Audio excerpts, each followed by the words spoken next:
Let's focus now on deadline day itself, gents. The big moves seem to be Aubameyang and Dennis Zakaria to Chelsea. Anthony to Man United was confirmed. And Arthur Melo to Liverpool was a one we didn't expect, but one that probably Liverpool needed. And let's start with a question here. Mandike says, what's the latest about Chelsea's deadline signing? So, Nick, let's fill him in. Obviously, Aubameyang, we've seen him in London, kind of scrambling in and out of the taxi, trying to evade reporters. But he's coming into Chelsea from Barcelona, apparently a 2-year deal with an option of another year to link up with Thomas Tuchel. And Zakaria coming in on loan as well. I wouldn't say a panic buy, but just kind of a stopgap and a squad player to try and help Chelsea with some of the issues having in midfield. So what do you think about the latest deadline day business for Chelsea? Well, it kind of goes back to my Frank Lampard joke earlier. There are a lot of teams signing guys that I wonder if it's a show of faith in the manager or if it's one last desperation swing. Andy and I were talking a little bit off air.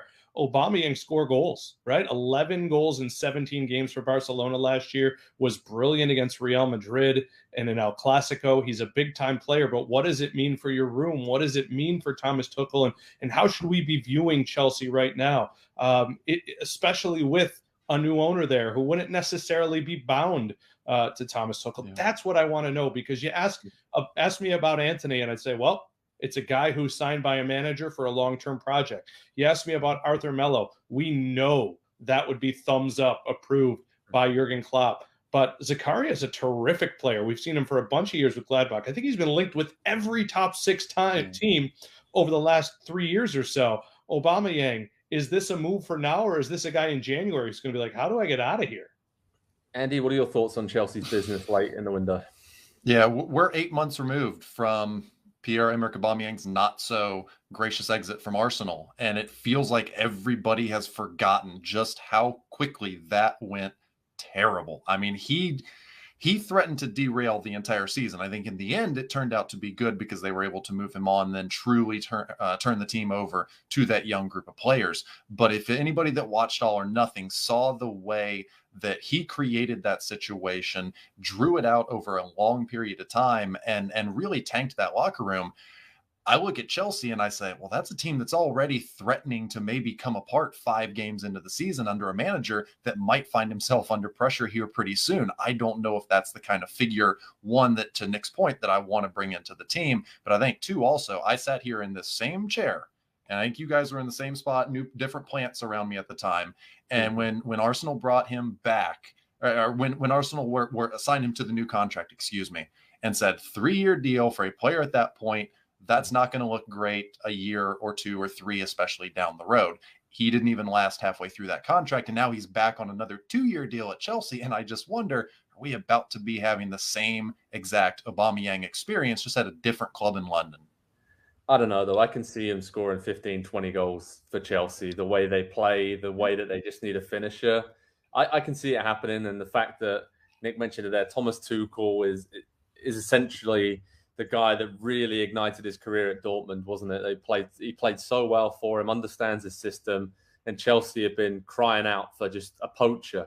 They tried every other kind of combination up top, be it speed, strength, different formations, and I think they just figured out we just need a guy who can sniff out a goal, right? Sniff out a chance and put it in the back of the net. But yeah, I mean, Chelsea, they were linked to some other players. They got some questions coming in here about Edson Alvarez from Notorious.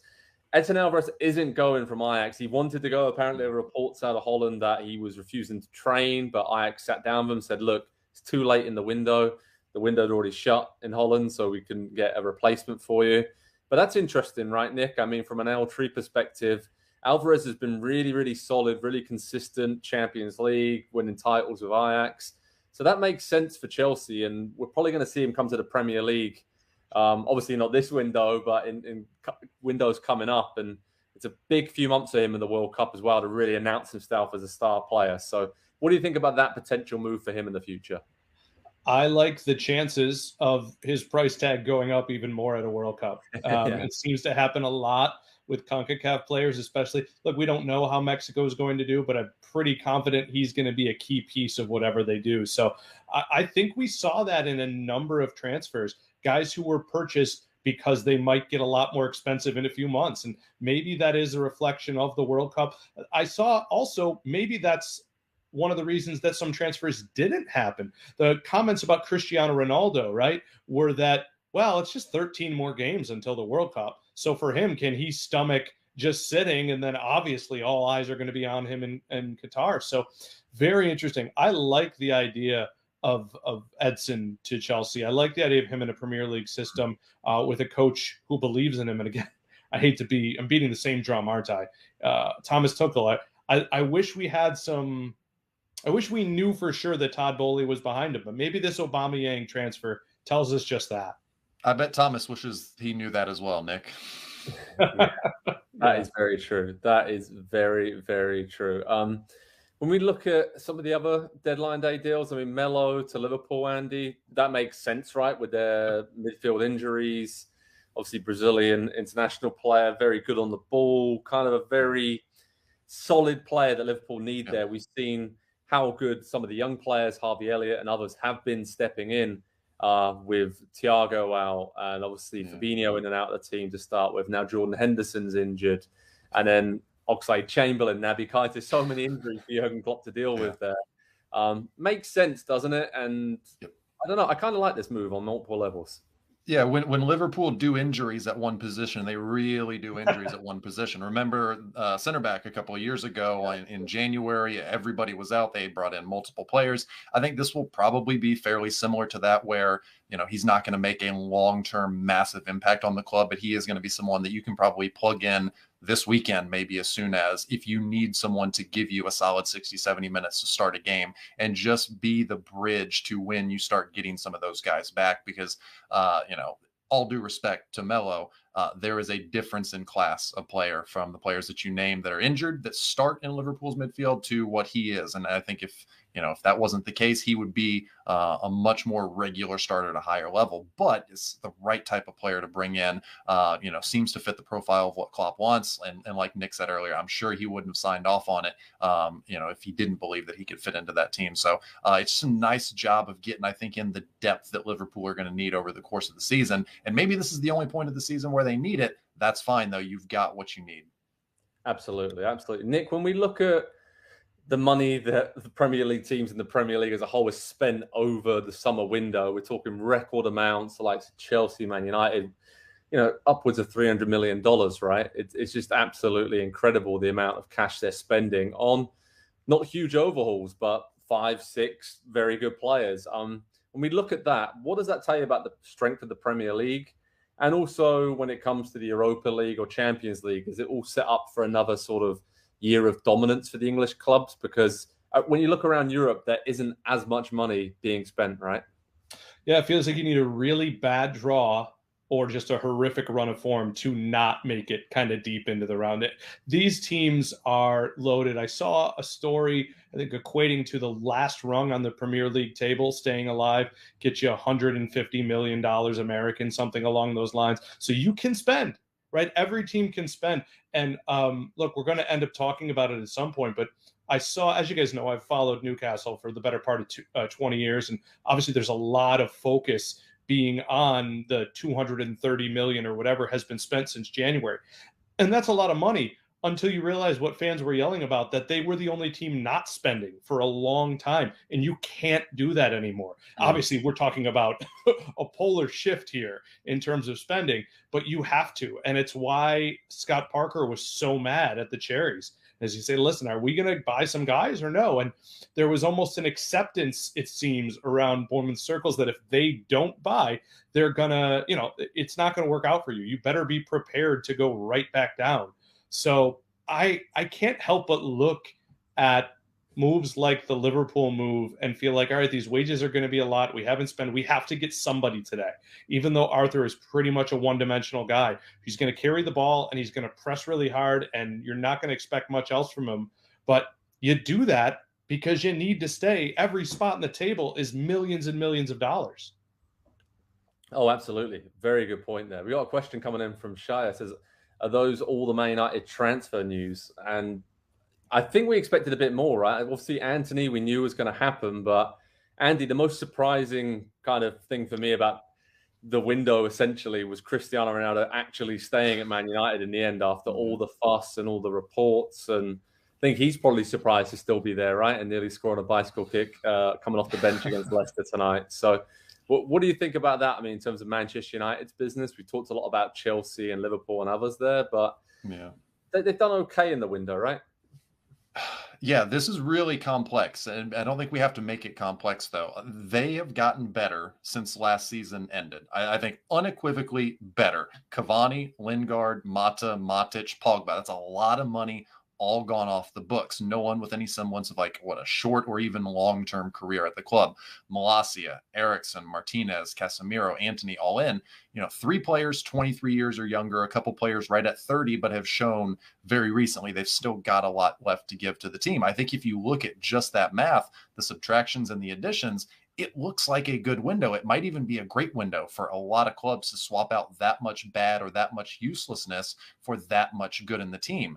And yet, because it's Manchester United and we have this concept, this idea of what they are, what they should be, what they're trying to get back to, it still feels like they didn't really do enough, especially early in the window before the season began. And I think that's the point that it comes back to me for is new structure, new names, new faces operating the club. We were told it's going to be different. We're going to do things differently. And it felt like the whole window, and after the season started as well, they were just flying by the seat of their pants, and they got a couple of good players in. I think Casemiro, Antony, going to make this team better. But if they were the guys that you identified, and if the club wants you to believe that they are the players that the team needs, they should have been brought in sooner. There shouldn't have been a month gap between when Martinez was signed on July 27th to Casemiro on August 22nd. It should have been a little more streamlined. But at the same time, the team is better. And so trying to weigh those two things and judge how they did in the window, I think it makes it a little difficult. Yeah, 15 minutes to go in the transfer window, by the way. And that's it. It is shut, slam shut. Nick, I wanted to ask you, what's your big takeaway from deadline day overall as we wrap up the focus on the deals that have happened? I mean, is there anything that's really stuck out to you today? I'm looking forward to Nottingham Forest breaking into Nottingham and Forest for a year. I don't know how they're going to get all these guys on the field. It's absolutely bonkers. No, my big takeaway had to do, honestly, with what's on the field today. Manchester United spoke to me today. That was a steady performance. They were not great, but they, for the second time in a row, found themselves with a clean sheet. I'm extremely encouraged by those signings they have made. And man, weren't we a little freaked out, rightfully so, 2.5 weeks ago when we were hearing these random names thrown out there that told us this was the same exact Manchester United.